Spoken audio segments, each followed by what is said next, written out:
아멘. 하나님께서 예수 그리스도를 통하여 은혜 주시기를 원합니다. 다만 말씀으로만 하옵소서라는 제목의 말씀입니다. 다만 말씀으로만 하옵소서.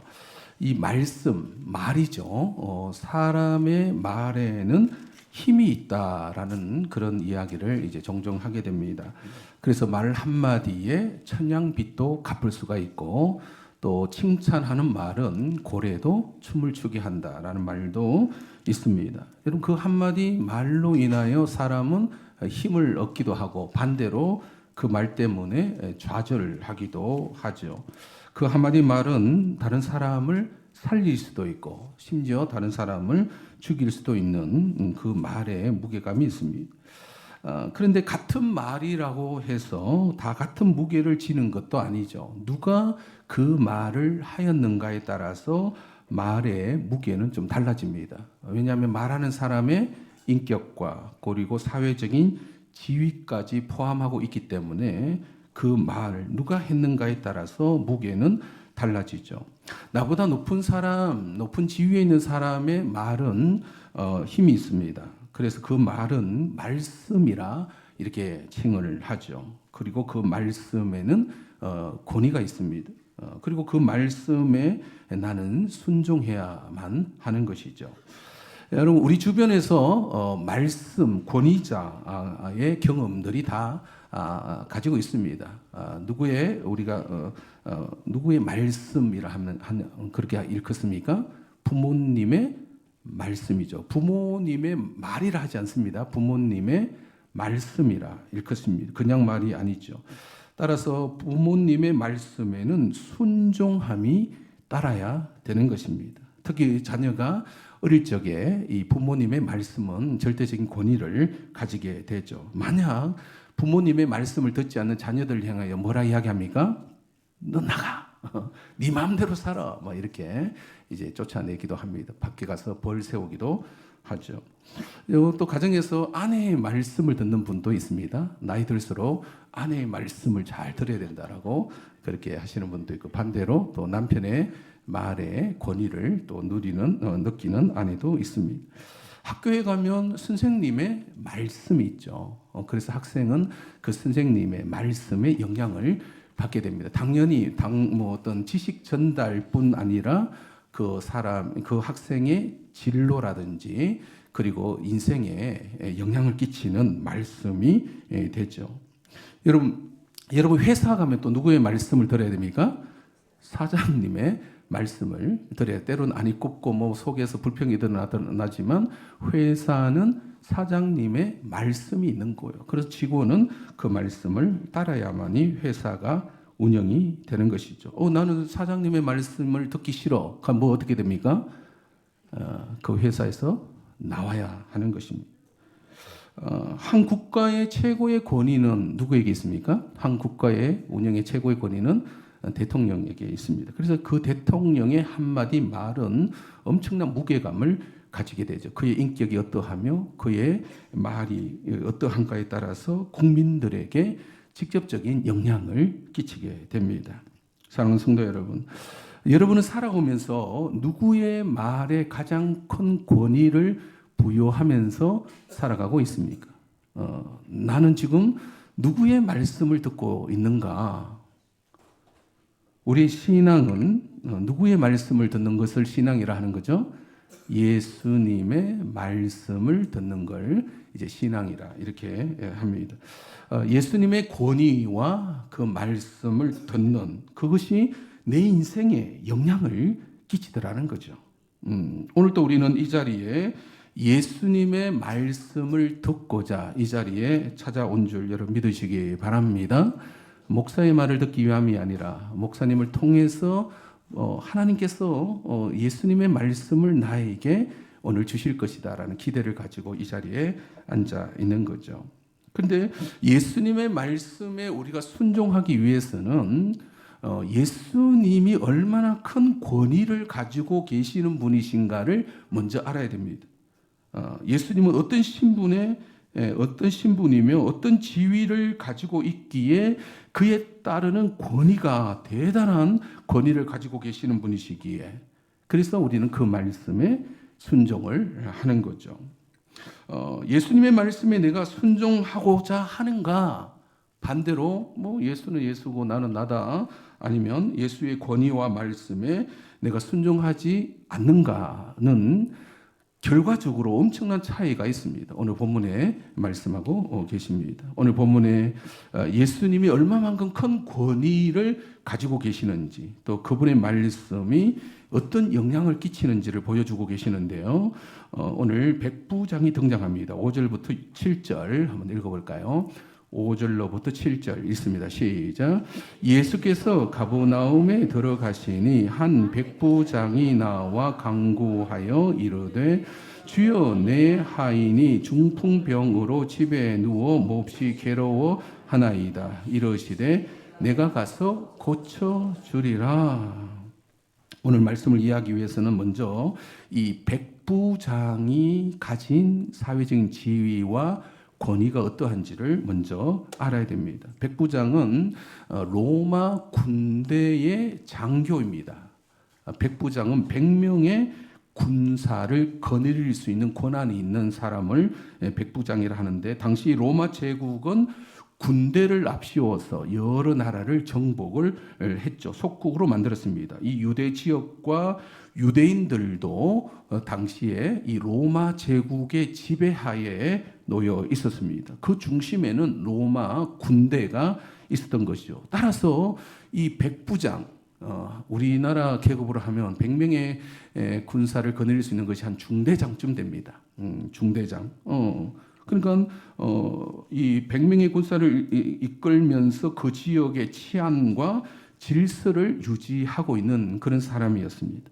일제 시대를 생각하면 되죠. 일제 시대에 우리나라에 군대가 들어왔습니다. 일본 군대가 들어왔고 그 일본 군대의 장교, 중대장쯤 되는 그 장교의 그 한마디 말은 그 자리에서 사람을 잡아가기도 하고 또 심지어 죽일 수도 있는 그런 권한을 가지고 있는 그런 사람이었죠. 남의 나라에 쳐들어간 지배청, 그리고 그 지배를 받는 피지배청의 이 관계가 그렇게 설정이 되어져 있는 것입니다. 당시 로마의 백부장은 로마 군대의 중대장이었고 예수님은 유대인이었어요. 피지배청의 사람이었단 말이에요. 그런데 오늘 그런 권한을 가진 백부장이 누구에게 찾아온 거죠? 예수님에게 찾아온 거죠. 유대인이었던 예수님에게 찾아와서 좀 아쉬운 소리를 해요. 어떻게 말씀합니까? 주여 내 하인이 중풍병으로 집에 누워 몹시 괴로워 하나이다. 여러분, 이 백부장 입장에서 이 부탁이 쉬운 부탁일까요? 어려운 부탁일까요? 이 자존심 상하는 일일 수도 있어요. 백부장이라는 사회적인 신분과 지위와 그가 가진 권한이 있기 때문에 어찌 보면 자신의 하인이 아프든 말든 별로 상관 안 할 수도 있어요. 그리고 이 하인을 위하여 피지배청의 유대인이었던 예수께 나와서 아쉬운 소리, 좀 도와달라는 소리를 하기가 그런 좀 자존심 상하는 일일 수도 있다라는 거죠. 그럼에도 불구하고 이 백부장이 예수님께 나왔다라는 것은 그의 어떤 성품, 어떤 마음이었는지를 좀 짐작할 수가 있습니다. 그가 그렇게 할 수 있었던 것은 그의 모든 사회적인 지위가 어떠하든 이걸 다 내려놓은 거죠. 그리고 신분과 그 지위, 권한을 내려놓고 예수님에게 찾아온 것입니다. 그의 인격과 성품이 어떠한지는 알 수 있지만 만약 거꾸로 내가 백부장이고 내가 권한이 있고 나에게 지위가 있는데 그것을 자랑하고 그것을 뻐덕이는 사람이라면 굳이 이런 행동을 할 이유가 없었던 거죠. 사람은 누구나 그런 본능을 가지고 있습니다. 자기에게 조그마한 권한만 주어지면 그 힘을 자랑하고자 하죠. 내가 이런 사람이야. 자랑하고 싶기도 합니다. 어깨에 힘이 들어가죠. 그래서 조그마한 권한이 나에게 주면 그 권한을 통하여 사람들을 업신여기고자 하는 그런 것이 사람의 본능이고 그것으로 군림하고자 하는 것이 사람의 본능입니다. 나는 이런 사람이야. 나는 이런 지위를 가지고 있고 나는 이런 신분의 사람이야. 그걸 자기에게로 막 이제 올리더라는 거죠. 그러면 까불면 가만두지 않겠어. 감히 네가 나에게 덤벼? 이런 식으로 이제 반응을 할 수가 있죠. 여러분, 만약 여러분이 백부장이었다면, 그 당시 백부장이었다면 여러분은 어떻게 반응했을까요? 자신의 사회적인 지위와 권위를 자랑하는 그런 사람이었겠습니까? 아니면 자신의 하인을 위하여 그 사랑하는 마음으로 유대인이었던 예수께 나오는 자였었겠습니까? 여러분, 어떤 사람으로 살아가고 있습니까? 그런데 그가 예수님께 강구할 수 있었던 것은 단지 그가 성품이 좋았기 때문에가 아니에요. 그보다 더 무엇을 깨달아야만이 이게 가능하냐면 예수님이 자기보다 얼마나 높은 사람인가를 알아야만이 그런 행동을 할 수가 있는 거죠. 아, 예수라는 분이 그냥 평범한 유대인이 아니었음을 그는 이제 이해를 한 거죠. 그래서 7절에 예수께서 내가 가서 고쳐주리라 하셨을 때에 이 백부장의 반응을 보면 어떤 반응을 보이는지 8절 9절의 말씀 읽어볼까요? 8절 9절의 말씀 시작. 백부장이 대답하여 이르되 주여 내 집에 들어오심을 나는 감당하지 못하겠사오니 다만 말씀으로만 하옵소서. 그러면 내 하인이 낫게 사옵나이다.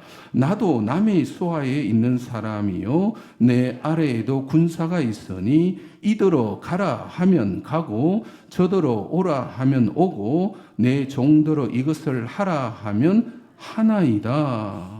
백부장은 예수님을 향하여 예수님 그냥 말씀으로만 하옵소서 이렇게 이제 반응을 하고 있습니다. 나는 감당하지 못합니다.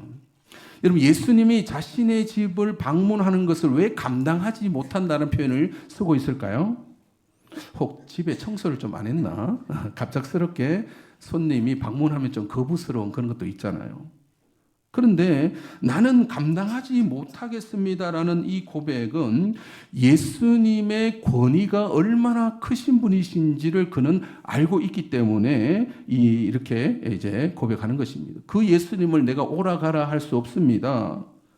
예수님을 자신의 집까지 오게 하는 것을 예의가 아닌 것으로 생각한 거죠. 어찌 감히 예수님을 막 우리 집에 오라 가라 그렇게 말할 수가 있겠습니까? 즉 예수님을 자기보다 높은 상관으로 이해를 하고 있었던 것입니다.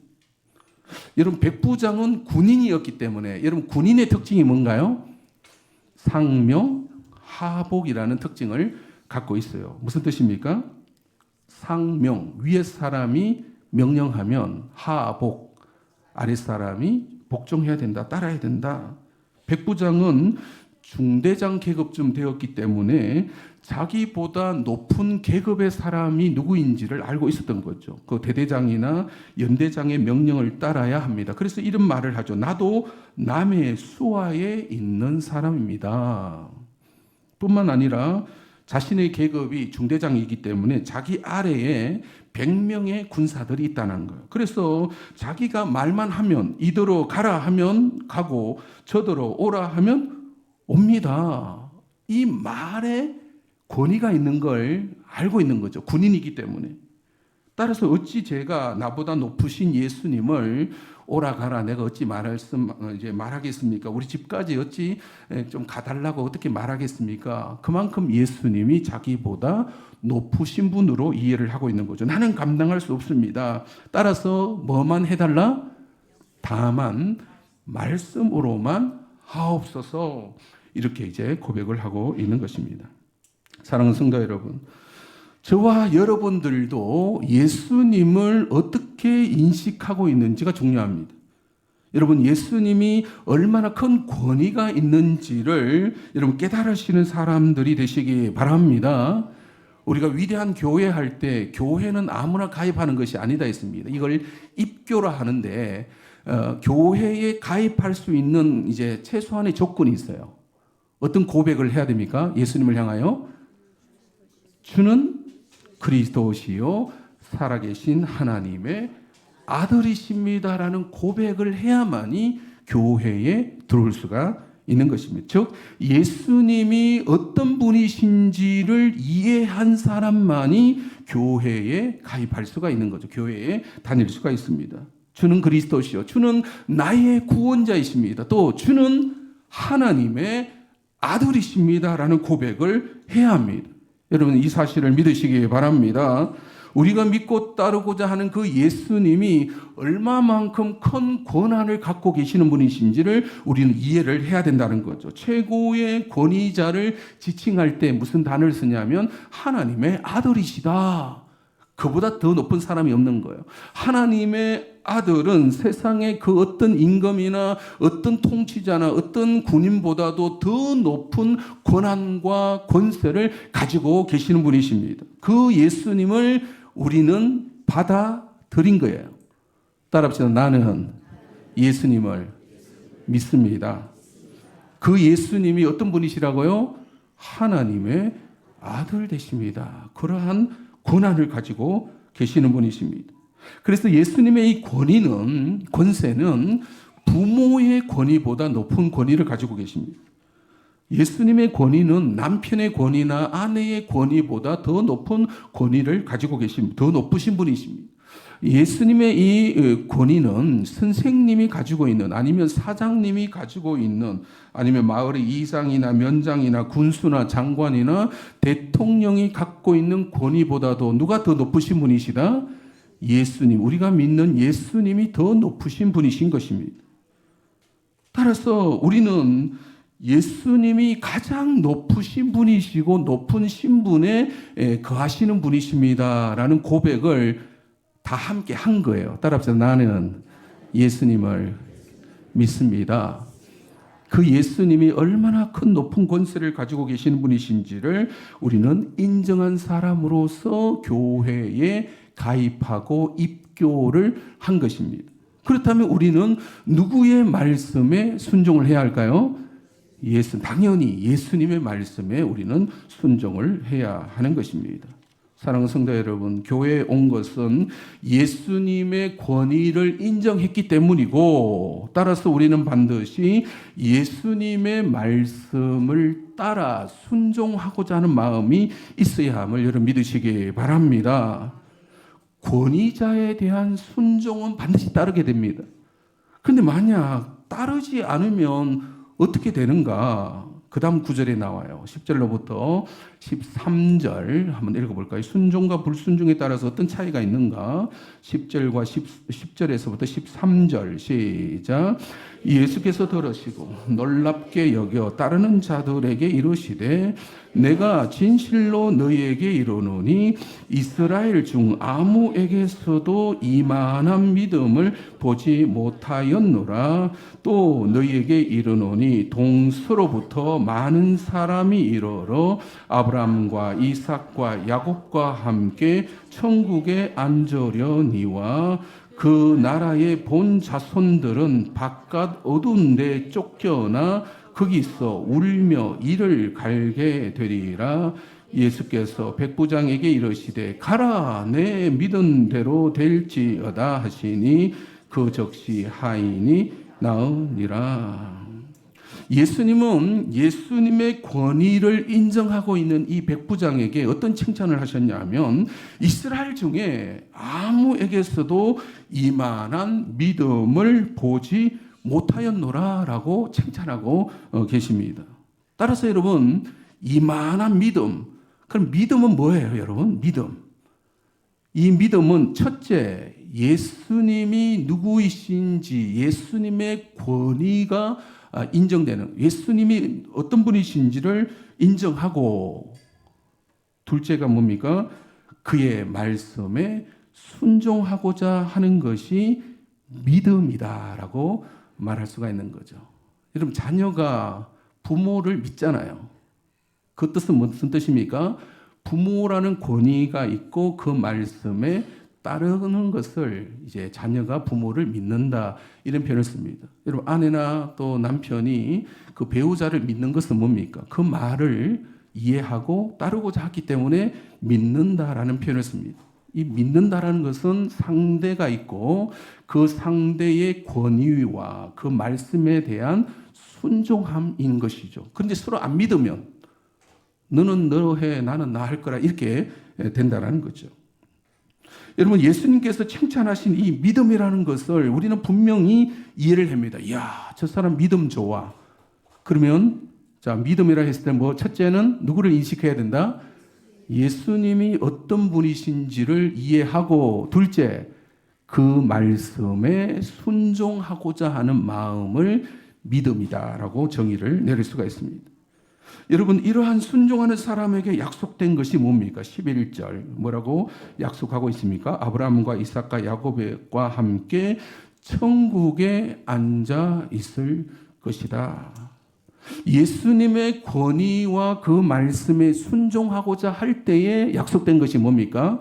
천국이 약속되어져 있습니다. 하나님의 나라이죠. 마치 자녀가 부모의 권위에 순종하고 그 말씀을 따르고자 할 때 부모는 자녀들에게 뭘 보장하죠?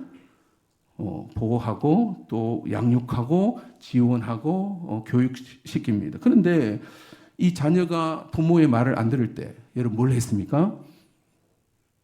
그런 경험 없나요? 저는 그런 경험이 있는데 너 집 나가.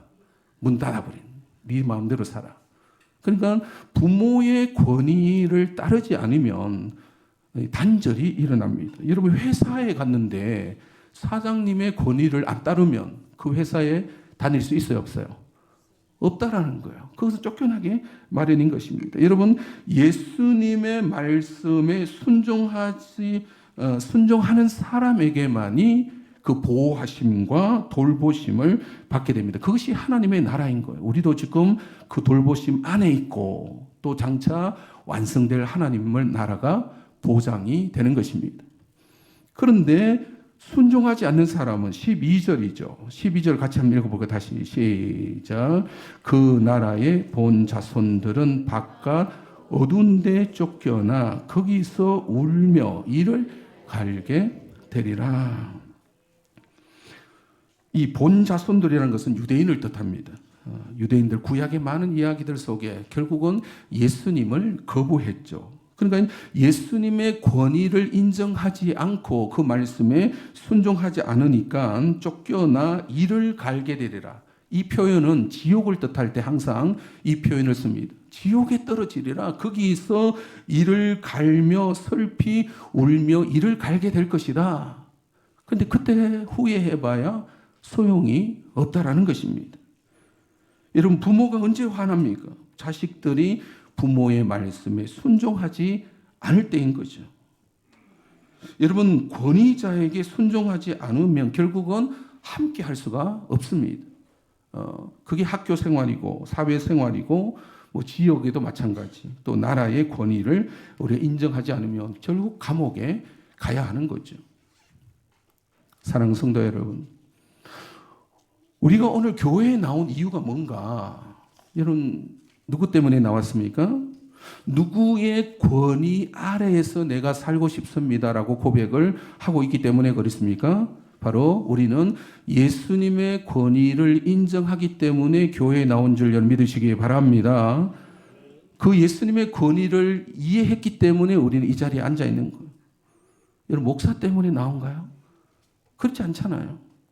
예수님 때문에. 따라서 우리는 예수님이 그리스도이시며 하나님의 아들이심을 믿기 때문에 이 자리에 온 것이기 때문에 우리는 누구의 말씀에 귀를 기울여야 된다? 예수님의 말씀에 귀를 기울여야 하는 것입니다. 예수님의 말씀에 우리는 순종하고자 하는 마음이 있어야 되는 거죠. 예수께서 우리에게 끊임없이 말씀하고 계십니다. 여러분 그 말씀은 성령으로 우리 안에서 다 알게 됩니다.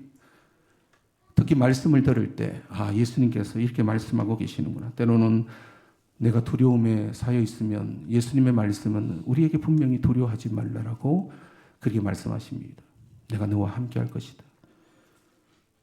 나중에 늙어서 어떻게 더 사나. 걱정하지 말라.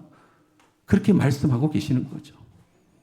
또 아픈 부위가 있다면 오늘 기도할 텐데 주여 이 병을 낫게 하여 주옵소서. 우리가 주님께 기도할 수가 있는 거죠. 때로는 우리에게 충고하시기도 합니다. 그렇게 살면 안 된다고 우리에게 충고의 말씀도 하시는 분이십니다. 그 말씀에 따라 우리의 상황에 따라 예수님은 성령으로 우리에게 합당한 말씀을 오늘도 주고 계심을 여러분 믿으시기 바랍니다. 그래서 우리는 그 말씀에 반응하기 때문에 이 자리에 앉아 있는 것입니다. 그런데 반응하지 않으면, 즉 불순종하면 어떻게 되는가? 바깥 어두운 데 쫓겨나 거기서 이를 갈며 슬피 울게 되리라. 오늘도 예수님은 성령으로 저와 여러분 마음속에서 말씀하고 계심을 여러분 인정하시기 바랍니다. 교회에 와서 예수님의 권위를 인정하지 않는다면 그거는 더 이상 교회라고 말할 수가 없는 것입니다. 그래서 여러분 오늘도 내 부분에서 각자의 상황 속에서 예수님은 성령으로 말씀하고 계십니다. 여러분 그 말씀은 여러분만이 들을 수가 있는 거예요.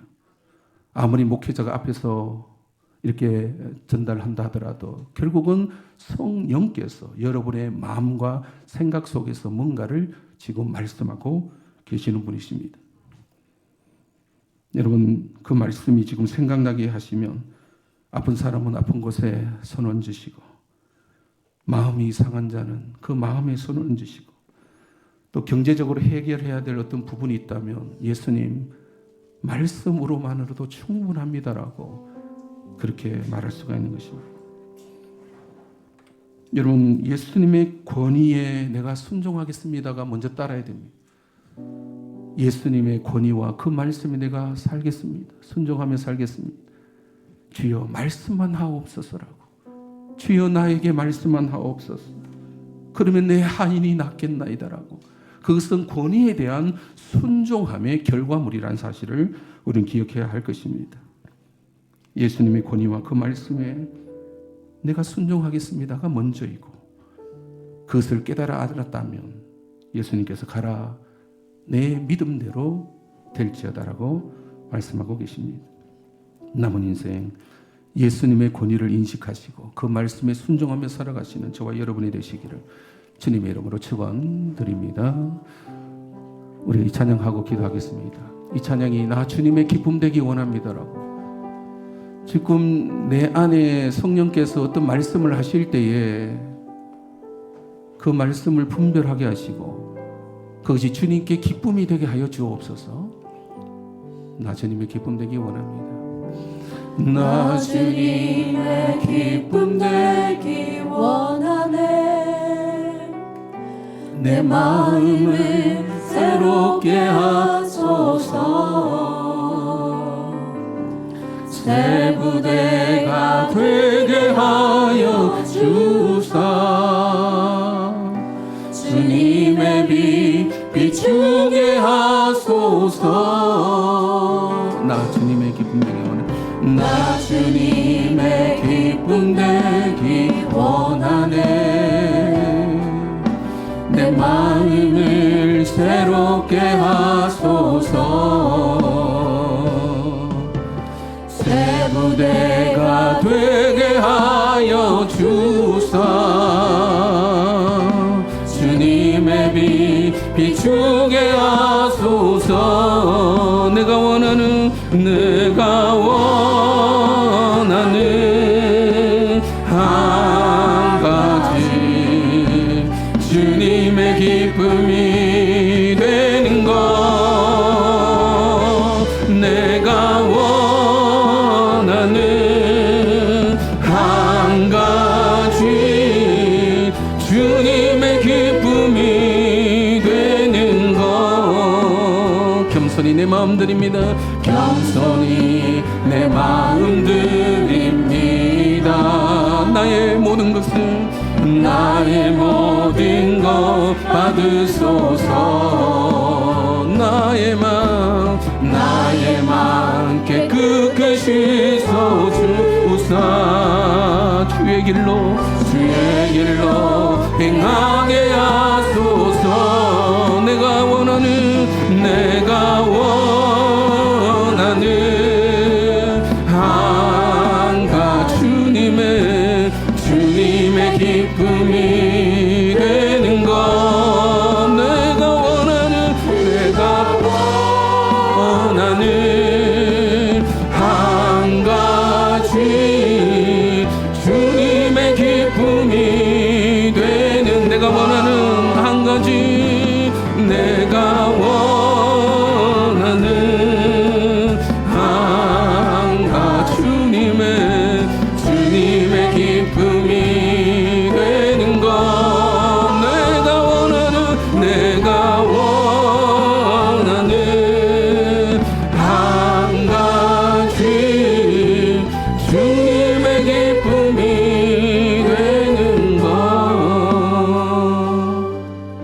시간 기도합시다.